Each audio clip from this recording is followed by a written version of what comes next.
రాష్ట్రంలో ప్రజలు ఎదుర్కొంటున్న సమస్యల నుంచి ప్రజలందరూ రోడ్లెక్కుతున్నారు. పాలిటెక్నిక్ విద్యార్థులు రోడ్లెక్కిండ్రు, ఆయుష్ విద్యార్థులు, ఆయుష్ డాక్టర్లు రోడ్లెక్కిండ్రు, కళ్యాణ లక్ష్మి కోసం తెలంగాణలో మహిళలు రోడ్డెక్కిండ్రు, 22A బాధితులు రోడ్లెక్కిండ్రు.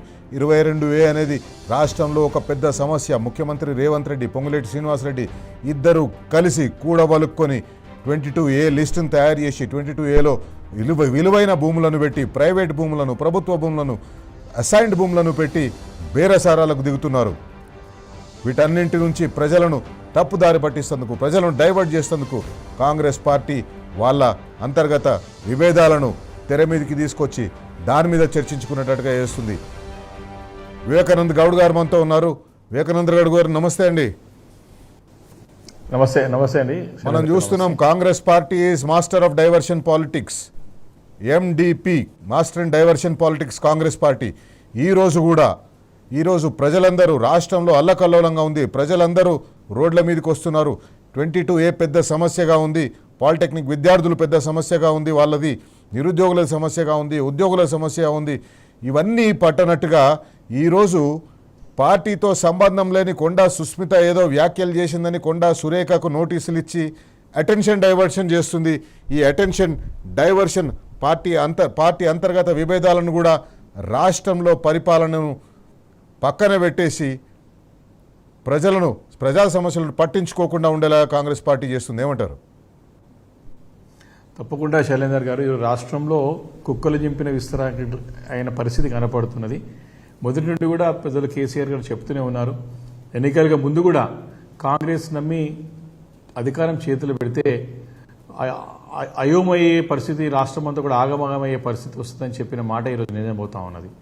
ఈరోజు రాష్ట్రంలో అన్ని వర్గాల ప్రజలు ఈరోజు చూసుకున్నట్టయితే మొదటి రైతాంగం, రైతులు కానివ్వండి, మహిళలు కానివ్వండి, నిరుద్యోగ యువత కానివ్వండి, అదేవిధంగా విద్యార్థులు కానివ్వండి, అదేవిధంగా ఉద్యోగస్తుల సంగతి కానివ్వండి, రిటైర్డ్ అయిన ఉద్యోగస్తులు కానివ్వండి, అదేవిధంగా అన్ని వర్గాల ప్రజలు, ఈ వీళ్ళు వాళ్ళని కాదు, అందరూ కూడా అయోమయ పరిస్థితిలో, దిక్కుతోచని పరిస్థితుల్లో ఎవరితోని తమ బాధని మొరపెట్టుకోవాలి అనే ఒక పరిస్థితి ఈరోజు రాష్ట్రంలో ఏర్పడ్డది.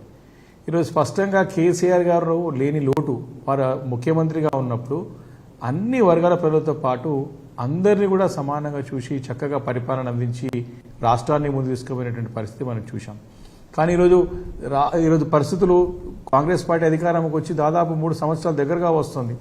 ఇంకా కూడా భిన్నమైన పరిస్థితులు, ఇంకా కూడా తమ పరిపాలనని చక్కదిద్దుకోక, సరైన పరిపాలన ప్రజలకు అందించలేక, తమ ఇచ్చిన వాగ్దానం నెరవేర్చలేక, ఇంకా కూడా కేసీఆర్ గారి పైన బురద వెళ్ళే ప్రయత్నం, బీఆర్ఎస్ పార్టీ పైన బురద వెళ్ళే ప్రయత్నం, కేటీఆర్ గారి పైన మరి దుమ్మెత్తిపోయే తప్ప అటెన్షన్ డైవర్షన్ అంటే ఎప్పుడు ఏ సందర్భం వచ్చినా ఏ అంశం అప్పుడు బర్నింగ్ ఇష్యూ ఉంటుందో దాని అడ్రస్ అంటే దాన్ని జవాబు చెప్పకుండా దానికి ఏ రకమైనటువంటి ఇబ్బందులు వస్తున్నాయో దాన్ని ఎట్లా అధిగమిస్తామో చెప్పలేక ఈ రకమైన డైవర్షన్ పాలిటిక్స్ రాష్ట్రంలో మొదటి నుంచి కూడా చూస్తూ వస్తూ ఉన్నాం. ఈరోజు రాష్ట్రంలో పరిస్థితి 22A ఇది దగ్గర 7-8 నెలల నుంచి బీఆర్ఎస్ పార్టీ చెప్తూనే ఉన్నది. అనేక వేదికల ద్వారా, అనేక వేదికల పైన మా బీఆర్ఎస్ పార్టీ అధినేత మరి మన కార్యనిర్వాహక అధ్యక్షులు కేటీఆర్ గారు పదే చెప్తా ఉన్నారు. 1 కోటి ఎకరాలను వీళ్ళు తీసుకుపోయి మరి నిషేధిత జాబితాలో పెట్టినారు. ఏ రకంగా పెట్టినారని పదే ప్రశ్నిస్తా ఉన్నారు. ఈరోజు భూభారతి అని చెప్పేసి కొత్తగా తీసుకొచ్చినారు. ఆ భూభారతి ద్వారా దాంట్లో కూడా ఎన్నో లోటుపాట్లు, మరి దాని ద్వారా కూడా ఎంతోమంది అక్రమంగా మరి ఎంఆర్ఓలు రిజిస్ట్రేషన్ చేసేసి మరి కేసులు బుక్ అయ్యి ఏ రకంగా అధికారులు లోపల పోయినారో చూసినాం. మరి ఈ జాబితా అంటే ఈ నిషేధిత 22A అనేది ఒకటి ప్రొహిబిట్ లిస్టులో పెట్టి దాని ద్వారా అక్రమంగా దందాలకు తెరలేపారు మనం చూసినాం ఈరోజు. కాబట్టి మొదటి నుంచి కూడా చెప్తూ అలర్ట్ చేస్తూ ప్రజలకు అన్ని విషయాలు చెప్తూ బీఆర్ఎస్ పార్టీ చాలా క్రియాశీలకమైన పాత్ర పోషిస్తూ వస్తా ఉన్నది. ఈరోజు భూభారతి విషయం ఒకసారి చెప్పాలంటే, గతంలో ధరణి పోర్టల్ ద్వారా అనేక మంచి కార్యక్రమాలు చేసి చక్కగా ముందుకు వెళ్ళిన తరుణంలో ఎలక్షన్ మేనిఫెస్టోలో భూభారతిని తీసేస్తామని రోజు మన ధరణిని తీసేస్తామని చెప్పి అదే సాఫ్ట్వేర్ అంతా వాడుతూ ఉన్నారు. పేరు జస్ట్ ధరణిని పేరు మార్చి భూభారతి పెట్టుకొని దాంట్లో ఉన్న సాఫ్ట్వేర్నే ఎప్పుడైతే మనం అప్గ్రేడ్ చేసుకుంటూ వస్తామో అదే సాఫ్ట్వేర్ని, అదే సిస్టమ్ని వాడుకుంటూ ముందుకు వస్తూ ఉన్నారు. దాంట్లో లోటుపాట్లను చక్కదిద్దే ప్రయత్నం మాని దాంట్లో ఇంకా లోటుపాట్లు క్రియేట్ చేసేసి దాని నుంచి అవినీతికి, అక్రమాలకి పాల్పడడం, దాంట్లో ఉన్న లోటుపాట్లని వాళ్ళు క్రియేట్ చేయడమే కాకుండా ఆ లోటుపాట్లని ఒక దందాగా మార్చేసిండ్రు. అబ్సల్యూట్లీ. ఈరోజు నిషేధిత జాబితా గురించి మాట్లాడాలంటే శివారు ప్రాంతాల్లో పాటు తెలంగాణ రాష్ట్రం అంతా కూడా అగ్గిమీద గుగ్గిలమైనది. ముఖ్యమంత్రి తన ఒక జూబ్లీస్ ప్యాలెస్లో కూర్చుని దందాలే రోజు పొద్దున్న లేస్తే లెక్క చూసుకోవడము, వ్యాపారాలు చేసుకోవడము, ఢిల్లీకి మూటలు మోయడము, తన సీటు కాపాడుకోవడం తప్ప నిజంగా ప్రజలకు ఏ రకమైన ఇబ్బందులు వస్తున్నాయంటే ఆ ఆలోచన తన ప్రభుత్వానికి లేదు. తన ఇంటెలిజెన్స్ రిపోర్ట్ వస్తుందో తెలియని పరిస్థితి ఈరోజు రాష్ట్రంలో ఉన్నది. ఈరోజు అంత అన్ని ఎకరాలు 1 కోటి ఎకరాలను ప్రొహిబిటెడ్ లిస్టులో పెట్టేటప్పుడు ఒకసారి ఆలోచన చేయాల్సిన అవసరం ఉన్నది. ఈరోజు ఎప్పుడో 30 సంవత్సరాల క్రితం 40 సంవత్సరాల క్రితం మరి ఎన్నో వదల క్లియర్ అయిన ల్యాండ్స్ అయితే అప్పుడున్న ప్రభుత్వాలు ప్రభుత్వాలు గతంలో ఉన్నటువంటి వైఎస్ రాజశేఖర రెడ్డి గారి ప్రభుత్వం ముందు నుంచి కూడా మరి ఎప్పుడో ఉమ్మడి రాష్ట్రంలో 2000 సంవత్సరం నుంచి కూడా క్లియరెన్స్ ఇచ్చినటువంటి స్థలాలన్నింటినీ కూడా వాళ్ళు నిషేధిత జాబితాలో పెట్టి బ్లాక్మెయిల్ చేసి డబ్బులు వసూలు చేసి దోపిడీ చేయడానికి తెరలేపినారు. ఇది స్పష్టంగా అర్థమవుతున్నది. ఆ స్థలాలలో ఇండ్లు అయిపోయినాయి, అపార్ట్మెంట్స్ అయిపోయి, నివాసాలు అంటే నివాస యోగ్య అంటే ఉంటున్నారు, ప్రజలు ఉంటున్నారు దాంట్లో. అలాంటి యొక్క భూములను కూడా తీసుకుపోయి ప్రొహిబిటెడ్ లిస్టులో పెట్టేసి 22లో పెట్టి మరి దరఖాస్తు పెడితే అయిపోతుంది, టోల్ ఫ్రీ నెంబర్ చేస్తే అయిపోతుందని చెప్పేసి సంబంధిత శాఖ మంత్రి పొంగులేటి శ్రీనివాస్ రెడ్డి స్పష్టంగా తప్పదో పట్టిస్తూ ప్రజలని మభ్యపెట్టే ప్రయత్నం ఈ 2-3 రోజులు చూస్తా ఉన్నాం. క్షమాపణ కోరడమే కాకుండా మేము క్లియర్ చేస్తాము, ప్రజలకి మేము ఇలాంటి ఇబ్బంది లేని ఇబ్బంది అని సృష్టించిందే వీళ్ళు. అసలు ఎలాంటి సమస్యలు కూడా సాఫీగా నడుస్తున్నటువంటి ఒక సిస్టమ్ ని దాంట్లో మరి హడిల్ క్రియేట్ చేసి మళ్ళీ మేము దీన్ని పరిష్కరిస్తామని చెప్పేసి వివేకానంద్ గారు గత 2-3 రోజులుగా మనము చూస్తున్న సమస్యలు, ఏ సమస్యలు అయితే ప్రజలు ఆందోళన చెందుతున్నారో, ఏ సమస్యలు తీసుకుని అయితే ప్రజలు రోడ్ల మీదకి ఎక్కుతున్నారో అవన్నీ కాంగ్రెస్ పార్టీ ప్రభుత్వం అధికారంలోకి వచ్చిన తర్వాత ఆ పార్టీ ప్రభుత్వం సృష్టించిన సమస్యలే. 22A కాంగ్రెస్ పార్టీ సృష్టించిన సమస్యనే, పాలిటెక్నిక్ విద్యార్థుల సమస్య కాంగ్రెస్ పార్టీ సృష్టించిన సమస్యనే, కళ్యాణ లక్ష్మి కాంగ్రెస్ పార్టీ సృష్టించిన సమస్యనే. ఇవన్నీ కూడా కాంగ్రెస్ పార్టీ సృష్టించిన సమస్యలే. మీరు ఒక్కసారి ముందు నుంచి చూసినట్టయితే మీరు అధికారం వచ్చి నుంచి కూడా అంటే కేవలము అక్రమ దందాలకు, భూదందాలకి పాల్పడుతున్నట్టు స్పష్టంగా అర్థమవుతుంది. ఎందుకంటే మొదటిన ఫస్ట్ రాగానే మనమైతే ఎప్పుడైతే కేసీఆర్ గారు మరి ఎంతో దూరపు ఆలోచనతోని ముచ్చరులో ఫార్మాసిటీ నుంచి కూడా దగ్గర 13,000 ఎకరాల స్థలాన్ని సేకరించి వరల్డ్ క్లాస్ ఫార్మాసిటీ కడదామని చక్కగా ప్రపంచంతో పోటీ పడే విధంగా మనకి, ఎందుకంటే ఫార్మా హబ్ మనకి pharma capital of India Hyderabad ఉంది. దాన్ని ఇంకా విస్తరింపు చేసి ప్రపంచంలోనే మనం pharma capital of the world అని తయారు చేయాలని చెప్పేసి అయితే కేసీఆర్ గారు కలగాని సుమారు అంటే 19,000 acres కి మనము ఆ రోజు ఒక ప్రణాళిక రూపొందించుకుని అక్వైరీకి మరి 14,000 దగ్గర 13,000 acres చేంజ్ మనం ఆ రోజు అక్వైర్ చేసాం. ఈ రోజు అధికారం రాగానే అక్కడ ఉన్న 13,000 ఎకరాల స్థలం పైన నజరబడి మరి ఆ ఒక 13,000 ఎకరాలని మేము ఫార్మాసిటీ కాదు దీన్ని 4 సిటీ చేస్తామని చెప్పి భూదందలకు తెరలేపినారు. మరి దాని తర్వాత మళ్ళీ స్థలాలు ఈ మధ్య కాలంలో HILT policy, Hyderabad industrial land transformation policy అని కొత్త తీసుకొచ్చి ఇండస్ట్రియల్లో దగ్గర 100,000 ఎకరాలు ఉన్నటువంటి ఒక జిడిమెట్ల మన పారిశ్రామిక స్థలాలన్నింటినీ కూడా వాటిపైన కన్నేసి మరి ఆ హిల్ట్ పాలసీ తీసుకొచ్చారు. అదేవిధంగా 10,000 కోట్ల విలువైన భూమి అయితే మరి గచ్చిబౌలి స్థలాలు ఏవైతున్నాయో హైదరాబాద్ సెంట్రల్ యూనివర్సిటీ ఆ స్థలాలపైన కన్నేసి అక్కడ కూడా మరి హైకోర్టు ముట్టికాలు వేసిన తర్వాత వెనకపోవడం. దాని తర్వాత ఇప్పుడు మెట్రో కూడా విలువైన స్థలాలు ఉన్నాయి, విలువైన ఆస్తులు ఉన్నాయి. ఆస్తులపైన కన్నేసి ఎల్ఎన్టీ నుంచి రాష్ట్ర ప్రభుత్వం స్వాధీనం చేసుకోవాలని చెప్పి తద్వారా దాని నుంచి భూదందాలు అనే ప్రయత్నం చేసి అది కూడా ఇప్పుడు చితకలబడి మరి బోర్లాబాక పడ్డ పరిస్థితి చూసినాం. అంటే మొదటి నుంచి కూడా చూసినట్టయితే వీళ్ళ దృష్టి అంతా కూడా భూములపైన, స్థలాల చుట్టే వీళ్ళ నజరంతా తిరుగుతా ఉన్నది. వీళ్ళ దృష్టి అంతా కూడా భూమి చుట్టే తిరుగుతా ఉన్నది. భూముల ద్వారా వ్యాపారాలు చేయాలి. అందులో భాగంగానే ఈరోజు మళ్ళీ 22A కొత్త తీసుకొచ్చింది. మళ్ళీ 22A తీసుకొచ్చి మళ్ళీ దాంట్లో ఉన్న ఎన్ని ఎకరాలు మనకు స్థలాలు మనం దాని ద్వారా దందా చేసుకోవచ్చు, ఏ రకంగా దాన్ని మనం అంటే ఎక్కడైతే స్థలాలు మనకి దోపిడీ చేయొచ్చు అని చెప్పేసి పొద్దున లేస్తే వీళ్ళకి దందా అక్రమ దందాలు, భూ కాజేయడమే తప్ప వేరే పనే లేదు వీళ్ళకి.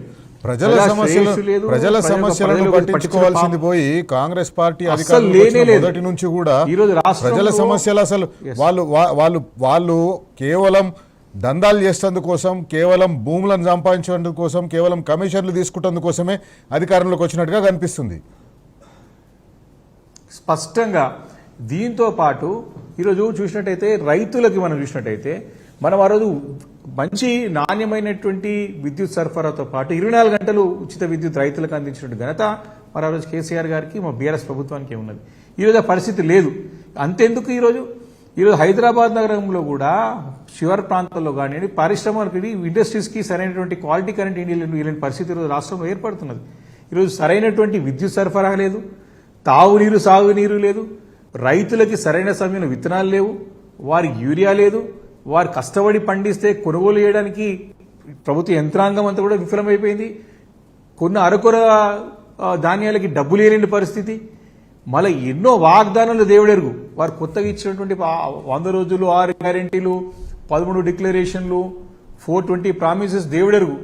కేసీఆర్ గారు ఎంతో చక్కగా ప్రవేశపెట్టినటువంటి పథకాలు, అభివృద్ధి కార్యక్రమాలు ఏవైతే అన్ని వర్గాల ప్రజల్ని చక్కగా రాష్ట్రాన్ని నడిపిస్తున్నటువంటి సిస్టమ్ అవుతుందో వాటిని కూడా కంటిన్యూ చేయలేని పరిస్థితి దుస్థితిలో ఈ రాష్ట్ర ప్రభుత్వం ఉంది.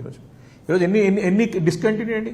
రుణమాఫీ విషయంలో రైతులను మోసమే, మరి రైతు బంధు విషయంలో రైతు బంధు చేసి రైతు భరోసాని పేరు పెట్టారు, దాంట్లో మోసమే.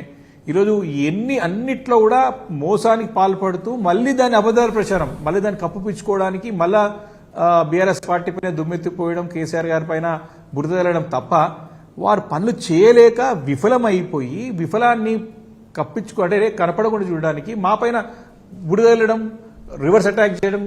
వివేక్ గారు ఒక చిన్న బ్రేక్ తీసుకుందాం. బ్రేక్ తర్వాత ముఖ్యమంత్రి రేవంత్ రెడ్డి దగ్గర ఉన్న శాఖలు ఒకసారి చూద్దాం. హోంశాఖ ఆయన దగ్గర ఉంది, లా అండ్ ఆర్డర్ అదుపులో లేదు. మున్సిపల్ శాఖ ఆయన దగ్గర ఉంది. ఇప్పుడు తాజాగా మన దగ్గర వస్తున్న హైదరాబాద్లో వస్తున్న వార్తలు ఏంటంటే, వివేక్ గారితో బ్రేక్ తర్వాత మాట్లాడదాం. హైదరాబాద్లో వస్తున్న వార్తలు ఏంటంటే, హైదరాబాద్లో డెంగ్యూ వ్యాధి ప్రబలుతోంది. డెంగ్యూ తోటి హాస్పిటల్స్లో చాలామంది చేరుతున్నారు. దోమల అరికట్టని మహాప్రభు అని మున్సిపల్ ఎంటమాలజీ మున్సిపల్ అధికారులను ప్రజలు వేలాదిగా ఫిర్యాదులు వస్తున్నాయి. ప్రజలు వైరల్ ఫీవర్స్ తోటి సఫర్ అవుతున్నారు. దోమల మీద పట్టింపు లేదు ఈ కాంగ్రెస్ పార్టీ ప్రభుత్వానికి. అట్లాగే న్యాయశాఖ ముఖ్యమంత్రి గారి దగ్గరనే ఉంది. హైకోర్టులో ఉన్న కేసుని, కళ్యాణలక్ష్మి కేసుని చక్కగా డీల్ చేయలేకపోతున్నారు. విద్యాశాఖ ముఖ్యమంత్రి దగ్గరనే ఉంది. ఆ విద్యాశాఖ ముఖ్యమంత్రి దగ్గర పెట్టుకొని ఈరోజు విద్యార్థులు ఎట్లా రోడ్లు ఎక్కుతున్నారో మనం చూస్తున్నాం. విద్యార్థులు ఏ రకంగా ఆందోళన చెందుతున్నారో చూస్తున్నారు. అసలు రాష్ట్రంలో ముఖ్యమంత్రి వైఫల్యం కొట్టొచ్చినట్టుగా కనిపిస్తుంది. ఈ రాష్ట్ర పరిపాలనా వైఫల్యం ముఖ్యమంత్రి బాధ్యత తీసుకోవాలి. వివేకానంద్ గారు, ముఖ్యమంత్రి రేవంత్ రెడ్డి గారి దగ్గర కీలకమైన శాఖలు ఉన్నాయి. హోంశాఖ ఉంది, విద్యాశాఖ ఉంది, మున్సిపల్ అడ్మినిస్ట్రేషన్ ఉంది, న్యాయశాఖ ఉంది. ఈ 4 శాఖల్లో గత 4 రోజులుగా ఈ 4 శాఖల్లో వైఫల్యాలు తీవ్రంగా మనకు కనిపిస్తున్నాయి. నల్గొండ జిల్లాలో 10వ తరగతి చదువుతున్న పిల్లలు కూడా ఒక టీచర్ని హత్య చేసేంత ధైర్యం వాళ్ళకు వచ్చింది. రాష్ట్రంలో లా అండ్ ఆర్డర్ పరిస్థితి అట్లా ఉంది. విద్యాశాఖలో విద్యార్థులు రోడ్లెక్కిండ్రు, పాలిటెక్నిక్ విద్యార్థులు రోడ్లెక్కిండ్రు, ఆయుష్ డాక్టర్లు రోడ్లెక్కిండ్రు. అట్లాగే మున్సిపల్ శాఖలో హైదరాబాద్ GHMC దగ్గర మస్కిటో మెనస్ మీద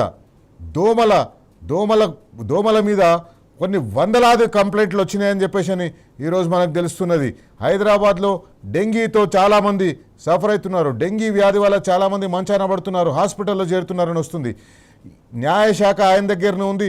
కళ్యాణ లక్ష్మిలో ఎట్లా వైఫల్యం చెందినో మనం చూస్తున్నాం. ఈ ముఖ్యమంత్రి పూర్తి వైఫల్యం కాదా ఇది తెలంగాణ రాష్ట్రంలో ఈ రకంగా పరిస్థితులు ఉండడం వల్ల?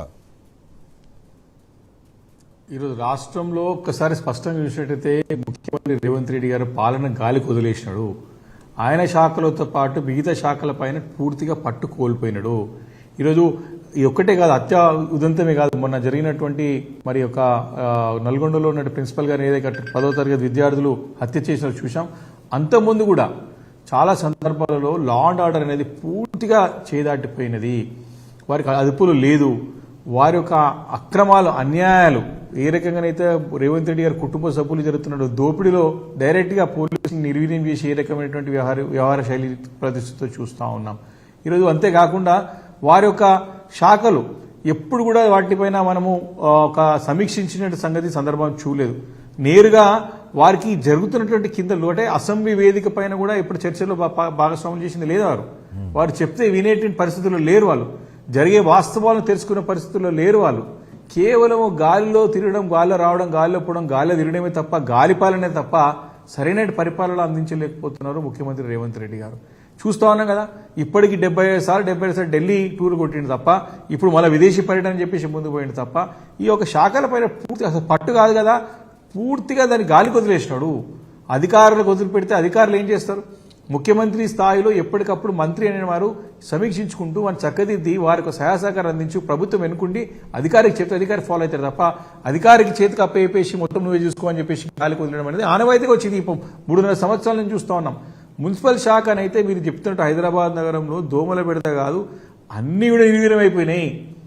ఈరోజు క్యూర్ అని చెప్పేసి కొత్త యాక్ట్ తీసుకొస్తున్నారు. రింగ్ రోడ్ లోపల క్యూర్ అని కొత్త చట్టం తీసుకొచ్చి అది కూడా దోపిడే. మళ్ళా దాంట్లో ఉన్నటువంటి స్థానిక సంస్థలకు అధికారులను నిర్వీర్యం చేసేసి ముఖ్యమంత్రి గారి చేతుల్లో అన్ని పగ్గాలు పెట్టుకుని అంత సెంట్రలైజ్ అంటే కేంద్రీకృతం చేసుకుని మరి అధికారం చెల్లించాలి, మళ్ళీ దాంతో దోపిడీ చేయాలనే దురాలోచన తప్ప ఏమి లేదు. క్యూర్ యాక్ట్ అని కొత్త తీసుకొస్తారు. రింగ్ రోడ్ లో కూడా ఉన్నట్టు అన్ని గ్రామాలను అన్ని కలిపేసి ఒక దగ్గర తీసుకొచ్చేసి దాన్ని 3 కార్పొరేషన్లు చేసి ఎవరు అడగకుండా చేయకుండా ఇలాంటి అభిప్రాయం తీసుకోకుండా ఈరోజు దోబల మందు కొట్టేటోడు లేడు, తాగునీళ్ళు ఇచ్చేటోడు లేడు, మోడీ సాధించేటోడు, స్ట్రీట్ లైట్ లేని దుస్థితి ఉంది. ఈరోజు కొత్త స్ట్రీట్ లైట్ 3 సంవత్సరాలు అవుతోంది ఇంకా ప్రభుత్వం వచ్చి. స్ట్రీట్ లైట్ వీధి దీపాలు హైదరాబాద్ నగరంలో కొత్త వీధి దీపాలు ఇలాంటి పరిస్థితుల్లో కొత్త వీధి దీపాలు పక్కన పెట్టండి, ఉన్న వీధి దీపాలు కూడా వెలిగించలేకపోతున్నారు. ఉన్న వీధి దీపాలు కూడా వెలుగుతలేవు. అబ్సల్యూట్లీ ఇదన్నీ గాలికి వదిలేసి కొత్తది ఏంటంటే ఫోర్త్ సిటీ అని కొత్తది పెట్టుకున్నాడు. ఏదో ఆ ఫోర్త్ సిటీ పెట్టుకుని ఎప్పుడు అరే ఉన్న నగరాన్ని నుంచి పట్టుకో నాయన అంటే ఇది ఉన్న నగరాన్ని గాలికి వదిలేసి లేని తనకు తాను ఊహించుకొని సృష్టిస్తున్నా నేను సృష్టించబోతున్నటువంటి ఒక ఫోర్త్ సిటీ అని చెప్పేసి దాని గురించి కళలు అనుకుంటూ ఈ నగరాన్ని అంతా పూర్తిగా విస్మరిస్తున్నాడు. ప్రజలు గమనిస్తున్నారు ఇదంతా కూడా. ఈరోజు ప్రతి అంశంలో కూడా విద్యార్థుల విషయంలో కూడా ఫీ రియంబర్స్మెంట్ ఎంత ఘోరమైన పరిస్థితి. పాలిటెక్నిక్ విద్యార్థులు రోడ్డు పైనకి వచ్చేసి బాధపడతా ఉంటే వారి జవాబుదారిగా మాట్లాడేటువంటి ఒక ప్రభుత్వం నుంచి ఒక ప్రతినిధి లేడే.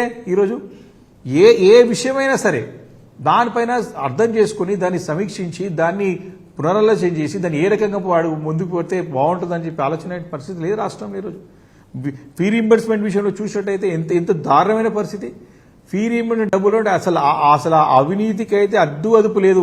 30% డబ్బులు ఇస్తే తప్ప ఫీ రీయింబర్స్మెంట్ డబ్బులు ఇస్తలేరు ఈ ప్రభుత్వం. చాలా స్పష్టంగా ఏ యాజమాన్యాన్ని, ఏ డిగ్రీ కాలేజ్, ఏ ఇంజనీరింగ్ కాలేజ్, ఏ యొక్క విద్యా శాఖ, ఏ యొక్క విద్యాలయాన్ని అడిగినా వాళ్ళు చెప్తారు డబ్బులు లేదే డబ్బులు విడతలేదు. మరి రీసెంట్ గా చూసినాం ఒక రిటైర్డ్ ఉద్యోగిని, ఒక మహిళా ఉద్యోగిని ఏ రకంగా ఆరోపణలు లేని తనకు అనుభవాన్ని బహిర్గతం చేసిందో చూసాం. ఇది రాష్ట్రంలో పరిస్థితి అట్లున్నది. కానీ ముఖ్యమంత్రి గారు విద్యాశాఖ తన దగ్గర పెట్టుకొని, హోంశాఖ తన దగ్గర పెట్టుకొని, మున్సిపల్ శాఖ తన దగ్గర పెట్టుకొని, ఇక న్యాయశాఖ తన దగ్గర పెట్టుకొని ఏ ఒక్కదాన్ని కూడా న్యాయం చేయలేకుండా కేవలం ధనార్జన అంటే దోపిడీకే ప్రాధాన్యత ఇస్తున్నట్టు స్పష్టంగా కనపడుతున్నది. ఈరోజు కళ్యాణ లక్ష్మి షాదీ ముబారక్ అనేది ఎంత మంచి స్కీమ్ అండి. అది దాన్ని డిఫెండ్ చేసుకోవాలంటే దాని యొక్క గొప్పతనాన్ని, దానితో వచ్చిన లాభాలను చెప్పలేని దుస్థితిలో రాష్ట్ర ప్రభుత్వం ఉంది. అసలు 18 సంవత్సరాలు నిండకుండా పెళ్లిళ్ళు చేస్తున్నారని చెప్పేసి ఒక ఆలోచనతోని ఈ సామాజిక రుగ్మత, దీని సోషల్ ఈవిల్ని మనం తరిమి కొట్టాలని చెప్పేసి ఆ రోజు కేసీఆర్ గారు మరి 18 సంవత్సరాలు నిండిన వారికే మరి 18 ఇయర్స్ అంటే మన గ్రామీణ వాతావరణంలో చాలా దారుణమైన పరిస్థితులు ఉంటాయి. మనకి ఒక పేదింటి ఆడబిడ్డ పెళ్లి చేయాలంటే ఎంత భారమో స్వయంగా కేసీఆర్ గారు చూసిన పరిస్థితి. అలాంటిది ఆ ఒక పేదింటి ఆడబిడ్డ పెళ్లి భారం కాకూడదు పేదవారికి అని చెప్పేసి మరి ఆ రోజు కళ్యాణ లక్ష్మి ఒక 50,000తో స్టార్ట్ చేసి ₹1,00,000 వరకు తీసుకొచ్చి చక్కగా మరి దగ్గర 15 లక్షల పెళ్లిళ్ళు చేసినటువంటి ఘనత కేసీఆర్ దక్కుతుంది. వీళ్ళు వచ్చి 2.5 సంవత్సరాలు అవుతా ఉన్నది. ఇంత మంచి ఒక స్కీమ్ ద్వారా జరిగిన లాభాలని కోర్టుకి తెలియాల్సిన అవసరం ప్రభుత్వం పైన ఉంటుంది. మరి ఈ యొక్క మ్యారేజెస్ అంటే 18 సంవత్సరాల లోపల ఉన్నటువంటి పెళ్లిళ్ళు, మన పెళ్లిని మనం అరికట్టగలిగినాం. అదేవిధంగా పేదింటి ఆడబిడ్డ పెళ్లి భారం కాకూడదు పేదవాడికి. సంతోషంగా అరే కేసీఆర్ గారి ప్రభుత్వం ఉన్నప్పుడు మాకు ₹1,00,000 వస్తాయని ధైర్యంతో పేదింటి వాడు కూడా మరి పెళ్లి చేసుకుని చక్కగా మరి పిల్లల పెళ్లి చేసినటువంటి భారం లేకుండా పెళ్లి చేసినటువంటి సంగతి. ఆ రోజు ఎంతమంది ప్రభుత్వాన్ని కొనియాడండి. ఒక మేనమామగా ఒక ఇంటి పెద్ద దిక్కుగా కేసీఆర్ గారిని చూసిరు ఆ రోజు. అని ఈరోజు అలాంటి చక్కటి స్కీమ్ని డిఫెండ్ చేసుకుని కోర్టుకు తెలియజేసి ఒక సామాజిక రుగ్మతని మనం బయట చేసుకోగలిగినాము. ఈ స్కీమ్ ని డిఫెండ్ చేయాలి, ఈ స్కీమ్ ని కంటిన్యూ చేయాలనే చిత్తశుద్ధి ప్రభుత్వంలో ఉన్నట్టుగా అనిపిస్తలేదు. ఎందుకంటే నిజంగానే చిత్తశుద్ధి ఉన్న వాళ్ళైతే ఆ పిటిషన్ ఎప్పుడైతే పడ్డ తర్వాత కోర్టు టైం ఇచ్చేసి కౌంటర్ ఫైల్ చేయమన్నదో ఆ కౌంటర్ ఫైల్ చేసే టైంలోనే వీళ్ళు కౌంటర్ ఫైల్ చేసి ఉండాలి. కానీ అది ఫైల్ చేయలేదు కాబట్టి వీళ్ళకి చిత్తశుద్ధి లేదని ఖచ్చితంగా చెప్పొచ్చు మనం.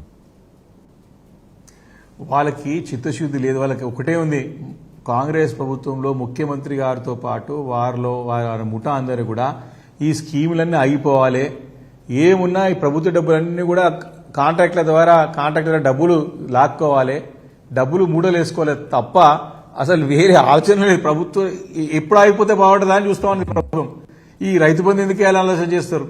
అరే ఈ స్కీమ్ పెన్షన్ ఎందుకు పెంచాలి, పెన్షన్ అవసరమా ఎంతమందికి అని ఆలోచన చేస్తారు. ఈ పైసలు మిగిల్చుకొని ఏమి అసలు ఆ ట్రెజరీలో పైసలన్నీ మేమే కాంట్రాక్టర్లకు డబ్బులు ఇచ్చేసుకుని వాళ్ళ దగ్గర పైసలు తీసుకోవాలనే ఆలోచన దురాలోచన ఇదంతా కూడా. చిత్తశుద్ధి దేవుడు అరుగు శైలేందర్ గారు. వివేక్ గారు దాదాపు 10-12 సంవత్సరాలు ఏ ఆటంకం లేకుండా నడిచిన పథకాలు కూడా కాంగ్రెస్ పార్టీ లిటిగేషన్ లో పడేస్తుంది. అబ్సల్యూట్లీ. ఈరోజు మనం ఒకటి చూసినట్టయితే ఆ రోజు కేసీఆర్ కిట్ కూడా ఎంత మంచి స్కీమ్ అండి అది.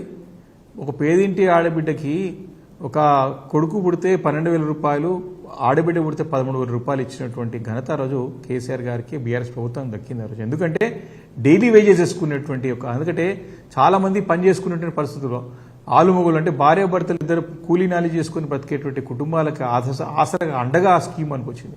ఒక 4 నెలలు 3 నెలలు పనికి పోకున్నా డబ్బులు వస్తాయి. సో దట్ తల్లి మరి హెల్దీ ఉంటుంది, బిడ్డ హెల్దీ ఉంటుంది. అప్పుడు ఈ యొక్క మన రాష్ట్రంలో ఈ యొక్క ఇన్ఫాంట్ మోర్టాలిటీ రేట్ మనకి మాతా శిశు మరణాలను చాలా వరకు తగ్గించగలిగింది ఈ స్కీమ్. కేసీఆర్ కిట్ ద్వారా ఈ యొక్క పిల్లలకి డబ్బులు ఇచ్చినటువంటి సందర్భంలో మరి మాతా శిశు మరణాలు చాలా వరకు తగ్గించగలిగినటువంటి స్కీమ్, బ్రహ్మాండ స్కీమ్ ఇది. అలాంటి స్కీమ్ను కూడా చక్కగా నిర్వహించలేకపోతున్నారు. అంటే ఏంటంటే మంచి మంచి పథకాల ద్వారా ఏదైతే లాభాలు ప్రజలకు డైరెక్ట్ లాభాలైనాయో, సమాజానికి లాభమైంది, రాష్ట్రానికి లాభమైంది, అలాంటి స్కీమ్స్ కూడా కంటిన్యూ చేయడంలో ఘోరంగా విఫలం. ఎందుకంటే వీళ్ళ ఆలోచన దురాలోచన అంతా కూడా. కేసీఆర్ గారికి చక్కటి పేరు వచ్చింది, 10 సంవత్సరాలు బ్రహ్మాండమైన పాలన ఇచ్చేసిండు. కేసీఆర్ గారిని ప్రజలు మర్చిపోలేకపోతున్నారు. కేసీఆర్ ప్రజల గుండెల్లో ఉన్నాడు, మనం దీన్ని చేయలేమని చెప్పి ఏదో రకంగా వారిపైన బురదల్లి ఆ స్కీమ్ల పైన డిస్కంటిన్యూ చేసి వారిని మర్చిపోయే విధంగా అంటే ఆయన అన్నాడు కూడా చాలా సందర్భాల్లో కేసీఆర్ గారి ఆనవాళ్ళు లేకుండా చేస్తానని చెప్పేసి అన్నటువంటి రేవంత్ రెడ్డి ముఖ్యమంత్రి గారు ఈ రోజు గారికి తెలుస్తున్నది కేసీఆర్ గారు ఏ రక అనువున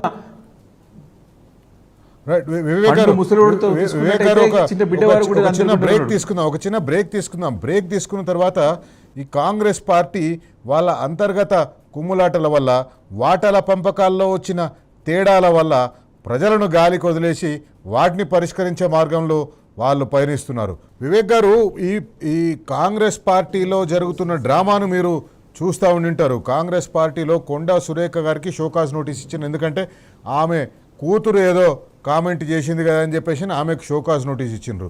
ఆ కూతురు చేసిన కామెంట్ల మీద దాదాపు ఒక 15 మంది ఎమ్మెల్యేలు, 3 విప్పులు, 2 ఎమ్మెల్సీలు అక్కడ వచ్చేసి ప్రెస్ కాన్ఫరెన్స్. అంటే కాంగ్రెస్ పార్టీ ఈ ఇష్యూని, వాళ్ళ ఇంటర్నల్ ఇష్యూని బ్లోయింగ్ అవుట్ ఆఫ్ ప్రపోర్షన్ చేసి రాష్ట్రంలో ప్రజల దృష్టిని మళ్లించడానికి ప్రయత్నం చేస్తుంది అనుకోవడం కరెక్ట్ కదా?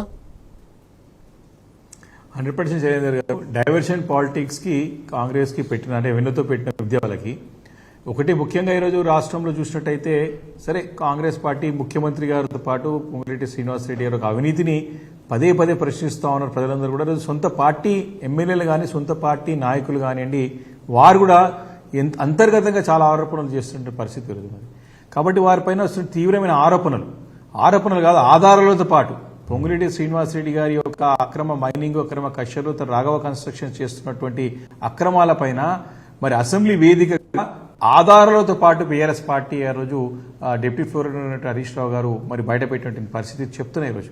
మరి అలాంటిది మరి దానికి జవాబుదారీ చెప్పలేక అదే దాంతోపాటు రేవంత్ రెడ్డి గారి సొంత సోదరుడు మరి వారికి 200 కోట్ల రూపాయల విలువైన స్థలాన్ని ఒక అక్రమంగా ఫేక్ కంపెనీకి అలాట్ చేయడాన్ని కూడా ప్రశ్నించినటువంటి సందర్భం చూశాం. ఈరోజు ఇలాంటి అంశాలన్నీ కూడా ఫ్లేప్ అయినటువంటి సందర్భంలో ఇదే అంశాన్ని సరే వారి యొక్క కొండ సురేఖ గారు మంత్రి కూతురు అడిగినప్పుడు మరి దానికి సమాధానం చెప్పాల్సిన పరిస్థితి వస్తుందని చెప్పేసి ఈ యొక్క చాట్ల తోడుచి మరి కుక్కహర్తి ఎట్లయితే గొడవ పెడతామో ఇట్లా కాంగ్రెస్ పార్టీలో ముఖ్యమంత్రి గారు బయట ఉండి ఫోన్లు చేసి మరి మీ ప్రెస్ మీట్లు పెట్టండి, అందరిని ఎమ్మెల్యేని సమైతం చేసి సస్పెండ్ చేయండి అని చెప్పేసి ఒక కొత్త నాటకానికి తెరలేపినారు. కాబట్టి ఖచ్చితంగా సరే మీ ఇంటర్నల్ వ్యవహారాలు ఏమున్నా సరే కాంగ్రెస్ పార్టీవి ఈరోజు రాష్ట్ర ప్రజలకి తెలియాల్సిన అవసరం ఉన్నది. ఏ రకంగా ముఖ్యమంత్రి రేవంత్ రెడ్డి గారి సోదరుడికి 200 కోట్ల రూపాయల విలువైన భూమిని ఒక ఫేక్ కంపెనీకి ఏ రకంగా అలాట్ చేశారు, అదే రకంగా ఇదే పొంగులేటి శ్రీనివాస్ రెడ్డి గారు రాఘవ కన్స్ట్రక్షన్స్ చేస్తున్న అక్రమాలు, అదేవిధంగా 20A జాబితాని ఏ రకంగా తయారు చేశాడు శ్రీనివాస్ రెడ్డి గారు సమానం చెప్పాలి. అంటే ముఖ్యమంత్రి గారి మంత్రి కన్సల్ట్ ఇవన్నీ జరుగుతా ఉన్నాయా? అంటే మీకు పరిపాలనపైన అధికారులపైన నెప్పమేపి తప్పించుకునే ప్రయత్నం చేస్తున్నారంటే పరిపాలనపైన మీకు పట్టు లేదా, లేకపోతే మీరు కావాలని చెప్పేసి అధికారులను బలిపోషణ చేస్తా ఉన్నారు. దానికి సమానం ప్రజలు అడుగుతున్నారు. అదే బీఆర్ఎస్ పార్టీ ఈరోజు బాధ్యత గల ప్రతిపక్ష పార్టీగా మిమ్మల్ని ప్రశ్నిస్తూ ఉంది. మీరు సమానం చెప్పాల్సిన అవసరం ఉన్నది. అవన్నీ పక్కదారి పట్టించేసి ఈరోజు కొత్త నాటకాలకు తెరలేపి ఈరోజు ముఖ్యమంత్రి గారు టూర్లో ఉన్నట్టే అక్కడ ఫోన్ చేసి ఎమ్మెల్యేలకి మొత్తం ఎమ్మెల్యేలని మీటింగ్ పెట్టమంటే పట్టుమని 10 మంది 18 మంది వరకు రాలి అక్కడ ఎమ్మెల్యేలు. వారికి సపోర్ట్గా ముఖ్యమంత్రి గారు సపోర్ట్ ఎమ్మెల్యేలు లేరు ఈరోజు, ఎమ్మెల్యేలు బయటికి రాలేరు ఈరోజు. కాబట్టి ఈరోజు ఇది కాంగ్రెస్ పార్టీ ఎప్పుడు కూడా మనకు తెలుసు ఈ యొక్క వారు అంతర్గత రాజకీయాలకే ప్రాధాన్యత ఇస్తుంటారు తప్ప ప్రజల శ్రేయస్సు, ప్రజలకు జవాబుదారీతనమని ఎప్పుడు కూడా కాంగ్రెస్ పార్టీలో లేదు. ఈరోజు మరొకసారి అది బహిర్గతమైంది. కానీ ఈరోజు పరిస్థితి ఏంది? ఈరోజు ఉన్నటువంటి ఈ అంశాలన్నింటినీ కూడా సమానం చెప్పాల్సిన అవసరం ప్రభుత్వం పైన ఉన్నది. అనేక ఇష్యూస్ ఈరోజు కళ్యాణ లక్ష్మి షాదీ వారి మీ యొక్క స్కీమ్ని పథకాన్ని ముందు కొనసాగించగలుగుతారా, కొనసాగించలేని ఒక సందిగ్ధంలో ప్రభుత్వం ఉన్నది. ఈరోజు పేద ప్రజలు వెయిట్ చేస్తాం. అదే రకంగా 22A జాబితాకు సంబంధించింది కొన్ని లక్షల ఎకరాలు హైదరాబాద్లోనే మరి అన్ని కూడా ప్రొహిబిషన్లో పెట్టేసి ప్రజలను ఇబ్బంది పడే పరిస్థితి ఉన్నది. దానికి కూడా జవాబుదారీగా ఉండి దాన్ని కూడా మరి దాన్ని కూడా పరిష్కరించేటువంటి ఒక ప్రయత్నం కనబడతలేదు. మూడోది పాలిటెక్నిక్ విద్యార్థులు వచ్చి 3 రోజులు రోడ్లపైనకి ఎక్కినారు. ఈ రకంగా రాష్ట్రం అంతా కూడా అల్లకొల్లలో ఉన్న పరిస్థితి, దాన్ని డైవర్ట్ చేయడానికి ఈ యొక్క డ్రామాలని మ్యాగ్నిఫై చేసి ఇదో పెద్ద సమస్యగా, ఇదో రాష్ట్ర సమస్యగా మరి చూపించే ప్రయత్నం కాంగ్రెస్ పార్టీ చేస్తూ ఉన్నది. కానీ బాధ్యత గల ప్రతిపక్ష పార్టీకి ఖచ్చితంగా నిలదీస్తూనే ఉంటాం, అనేక వేదికలు అడుగుతూనే ఉంటాం. ముఖ్యంగా ఇప్పుడు ఉన్నటువంటి పొంగులేటి శ్రీనివాస్ రెడ్డి రెవెన్యూ మినిస్టర్లో బాధ్యతగా ముందుకు వచ్చి రాజీనామా చేసి దీనిపైన ఎంక్వైరీ చేయాలా. ఇప్పుడు ఫస్ట్ టైం కాదు, పొంగులేటి శ్రీనివాస్ రెడ్డి రెవెన్యూ శాఖ మంత్రి పైన వచ్చినటువంటి ఆరోపణ, వారిపైన వచ్చినటువంటి ఎలిగేషన్స్ ఇది మొదటిసారి కాదు, పదే మొదటి నుంచి వస్తాం అనేది వారి సొంత పార్టీ ఎమ్మెల్యేలు కోమటిరెడ్డి రాజగోపాల్ రెడ్డి గారు కానివ్వండి, అనేక మంది మరి దానిపైన మరి బహిర్గతంగా మాట్లాడే పరిస్థితులు కనపడుతున్నాయి. విషయం ఏదైనా కానివ్వండి, వాళ్ళ వాటాల్లో పంపకాల్లో వచ్చిన తేడాలేమో కానీ వాళ్ళ స్కామ్లు వాళ్ళే బయట పెడుతున్నారు. కొండా సుస్మిత ముఖ్యమంత్రి రేవంత్ రెడ్డి చేసిన స్కామ్లను బయట పెడుతుంది. ముఖ్యమంత్రి రేవంత్ రెడ్డి ఏమో తన అనుచర ఎమ్మెల్యేలతోటి కొండా సురేఖ చేస్తున్న స్కామ్లను బయట పెట్టిస్తున్నది. ఇట్లా వాళ్ళు స్కాములు బయట పెట్టుకుంటున్నారు కానీ ఎవరి మీద యాక్షన్ తీసుకుంటలేరు. ముఖ్యమంత్రి మీద కాంగ్రెస్ హైకమాండ్ యాక్షన్ తీసుకోదు, ఈ మంత్రుల మీద వచ్చిన ఆరోపణల మీద ముఖ్యమంత్రి యాక్షన్ తీసుకోడు. ఒక విషయం అండి, ఈరోజు ఈ యొక్క ప్రభుత్వానికి వ్యవస్థలపైన పూర్తిగా నమ్మకం, మొత్తం అంటే వ్యవస్థలని నిర్వీర్యం చేసినండి. ఈరోజు అసెంబ్లీ వేదికగా మాకు సమానం చెప్పాల్సిన మాతో పాటు అంటే అసెంబ్లీ ద్వారా ప్రజలకు సమానం చెప్పాల్సిన అవసరం ప్రభుత్వం పైన ఉంది. ఎప్పుడు కూడా మీరు సమానం దాటి వేస్తూ మరి బుల్డోజ్ చేసినట్టు పరిస్థితి. రెండోది, హైకోర్టులో కూడా ఈ ప్రభుత్వానికి ఈ గడిచిన 2.5-3 సంవత్సరాల లోపల అనేక సందర్భాల్లో ముట్టకాయలు వేసినటువంటి సందర్భం చూసాం. ఒక హైడ్రా విషయంలో స్పష్టంగా ఈ హైడ్రా కమిషనర్ని తీసి పడేయండి అని చెప్పి స్పష్టమైన ఆదేశాలు జారీ చేసినా తమకు దందాలు చేసుకోవడానికి, తమ దోపిడీని కొనసాగించడానికి ఒక అధికారి, అంటే ఒక వ్యవస్థ కన్నా ఒక అధికారి ముఖ్యం. అంటే తాము పెట్టుకున్నటువంటి ఒక ఏజెంట్ని కాపాడుకునే ప్రయత్నం ఏ రకంగా తీవ్ర ప్రయత్నం చేసిండో ముఖ్యమంత్రి గారు చూస్తా ఉన్నాం మనం. అంటే హైకోర్టులను కూడా అటు రాహుల్ గాంధీ గారేమో దేశమంతా రాజ్యాంగాన్ని పట్టుకొని పర్యటన చేస్తూ ఉంటారు. తెలంగాణ రాష్ట్రంలో రాజ్యాంగం ఉండదండి. ఆయన సొంతంగా మన రేవంత్ రెడ్డి గారు సొంతంగా ఆయన సొంత రాజ్యాంగం ఉంటుంది. ఇంకా అంటే ఈ రకమైన పరిస్థితి రాష్ట్రంలో ఉన్నది ఈరోజు. అంటే హైకోర్టుకి జవాబుదారీ ఉండడు, ఇటు అసెంబ్లీకి జవాబుదారీగా ఉండడు, వ్యవస్థలు నిర్వీర్యం చేస్తారు. అంటే ఈ రకమైనటువంటి అంటే అరాచక పాలన, ఆటవిక పాలన రాష్ట్రంలో కొనసాగుతుంది ఈరోజు దేని లెక్క చేయకుండా, అంటే ప్రజలు మళ్ళీ మేము అధికారంలోకి వస్తారామో ఉన్నప్పుడు దోచుకోవాలి, దంచుకోవాలి అనేటువంటి పని కనపడుతుంది తప్ప అసలు టోటల్గా అసలు ఒక సిస్టమ్, ఒక ముఖ్యమంత్రి పదవి, దానికి ఒక హోదా ఉంటుంది, దానికి ఒక బాధ్యత ఉంటుంది. ప్రభుత్వం అంటే ఒక బాధ్యతల పదవిలో ఉన్నాం మనం అని చెప్పేసి ఒక సోయి లేకుండా పరిపాలన రాష్ట్రంలో కొనసాగుతుందండి ఈరోజు. అది నిజంగా దురదృష్టం, బాధాకరం. మరి ఈ రకమైన పరిపాలన రాష్ట్రం ఏదైతే కేసీఆర్ గారు ఎన్నికలప్పుడు చెప్పిన సమయంలో ఏదైతే చెప్పినాడో ఆ మాటలన్నీ కూడా ఈరోజు నిరూపితమవుతా ఉన్నాయి, నిజమవుతా ఉన్నాయి. ఏ రకంగా కాంగ్రెస్ వాళ్ళు వికారమైనటువంటి వాంతికి వచ్చేటట్టు చేస్తారని చెప్పి చేయమంటేనే వాళ్ళు వికారమైనటువంటి రాజకీయాలు చేస్తున్నారు, వికృత క్రీడలు కనపడతా ఉన్నాయి వారు చేసేవన్నీ కూడా అని చెప్పి నేను స్పష్టంగా అంటే ఆధారాలతో పాటు కనపడుతుందండి. అది వారికి వాళ్ళని బయట పెట్టుకుంటా ఉన్నారు, దానికి సమానం చెప్పరు, దాన్ని దాటి వేస్తారు. అడిగితే మళ్ళా మా పైన బీఆర్ఎస్ పార్టీ పైన అక్రమ కేసు ఎన్ని కేసులు పెట్టిరండి మా మీద, మా ప్రభుత్వంలో గత 10 సంవత్సరాల్లో సక్రమంగా రాష్ట్రాన్ని ఒక బంగారు తెలంగాణగా తీర్చిదిద్ది చక్కటి పరిపాలన అందించి భారతదేశంలో నంబర్ 1 స్టేట్గా నిలబెడితే వచ్చిన తర్వాత ఎన్ని కేసులండి అక్రమ కేసులు? విద్యుత్ కొనుగోలు పైన కేసులే, దాని తర్వాత మన విద్యుత్ కొనుగోలు అంటారు. అసలు ఎన్ని కేసులు పెట్టినంటే అసలు ఫోన్ ట్యాపింగ్ అని అక్రమ కేసులే, అన్ని కేసులు పెట్టి ఒక్క కేసు నిరూపితం కాలేదండి ఇప్పటివరకు. ఎన్ని కమిషన్లు, ఎన్ని సిట్లు, ఎన్ని ఎంక్వైరీలు. ఇప్పుడు మీరు వేయాలి అవి ఖచ్చితంగా ఏదైతే 2 కోట్ల రూపాయల స్థలాన్ని సీఎం సోదరుడికి ఏ రకంగా ఇచ్చారో దానిపైన ఎంక్వైరీ చేయాలి. పొంగులేటి శ్రీనివాస్ రెడ్డి చేస్తున్నటువంటి అక్రమాల పైన ఎంక్వైరీ చేయాలి. సభా సంఘం వేయాలని చెప్పి డిమాండ్ చేసే రోజు అయితే వారి యొక్క అక్రమ మైనింగ్ పైన ఖచ్చితంగా ఒక సిట్టింగ్ హైకోర్టు జడ్జితోనన్నా లేకపోతే సభా సంఘం వేయాలని చెప్పి డిమాండ్ చేసిన ఇన్ని హైడ్రాకు ఆగడాలు, 22 ఆగడాలు, ఎన్ని పొద్దున లేస్తే ఏ కొత్త స్కామ్ బయటపడుతుందని చెప్పేసి ఆశ్చర్యం కలుగుతా ఉందండి. కాబట్టి ఈ రకమైనటువంటి రాచక పాలన రాష్ట్రంలో నడుస్తా ఉంది. తప్పకుండా దీనికి చెరబీత పాడే రోజులు దగ్గరలో ఉన్నాయి. థ్యాంక్ యూ వివేకానంద్ గారు, లైవ్లో పాల్గొన్నందుకు, మాతో కలిసి బరాబర్ అడిగినందుకు. ఇది ఇవాల్టి కార్యక్రమం. మరో ముఖ్య అంశంతో మళ్ళీ కలుసుకుందాం. తరకు సెలవు. నమస్తే. జై తెలంగాణ. State to TV.